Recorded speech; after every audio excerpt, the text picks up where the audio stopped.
وہ کہہ رہا ہے کہ راحت اندوری نام کا ایک اردو کا شاعر ہے اور وہ جہادی ہے. تو میں صاحب حیرت میں پڑ گیا کہ یار میری عمر 70-72 سال کی ہو گئی اور مجھے ابھی تک معلوم ہی نہیں ہے کہ میں جہادی ہوں. میں حیرت میں پڑ گیا. میں نے لوگوں سے دوستوں کو فون کیا کہ یار ایسا معاملہ ہے کہ کچھ تمہیں تو کچھ پتہ نہیں ہے, لیکن صاحب کوئی جواب نہیں ملا. ساری رات ہو گئی, کروٹ بدلتے اس لیے کہ میں یہیں پیدا ہوا ہوں, یہیں مرنا ہے, یہیں دفن ہونا ہے. یہ کیسے پتہ لگاؤں کہ یار کہ جہادی ہوں کہ نہیں, لیکن سمجھ میں نہیں آیا تھا. سویرے 5 بجے صبح کی اذان ہونے لگی تو میں نے ایشور کی طرف, اللہ کی طرف ہی لو لگائی اور کہا کہ اے اللہ تو ہی کوئی راستہ دکھا, کوئی روشنی دکھا کہ میں سمجھ سکوں کہ یہ کیا معاملہ ہے. ایسا لگا جیسے مجھے کوئی روشنی مجھ سے بات کر رہی ہے اور ایسا کہہ رہی ہے کہ راحت تم جہادی تو کبھی نہیں ہو سکتے, لیکن ہاں کچھ الگ ضرور.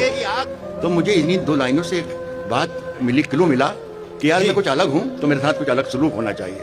میں نے 2 لائنیں لکھی ہیں اور آپ سب لوگوں کو دعوت دے رہا ہوں کہ دونوں لائنیں سن کر اگر میں نے کچھ لکھا ہے تو ایک ایک شخص کی آواز میری آواز میں مل جانا چاہیے. اس کے بعد میں آخری شعر اپنی غزل کا سناؤں گا. وہ شعر یہ ہے کہ میں جب مر جاؤں تو میری الگ پہچان لکھ دینا. ایک ایک شخص شریک ہو جائے تو مزہ آ جائے. یہاں میرے بہت ہی محترم لوگ بھی بیٹھے ہیں. اگر میں جب مر جاؤں تو میری الگ پہچان لکھ دینا. سنیں میرٹھ والوں, میں جب مر جاؤں تو میری الگ پہچان لکھ دینا. میں جب مر جاؤں تو میری الگ پہچان لکھ دینا. لہو سے میری پیشانی پہ ہندوستان لکھ دینا.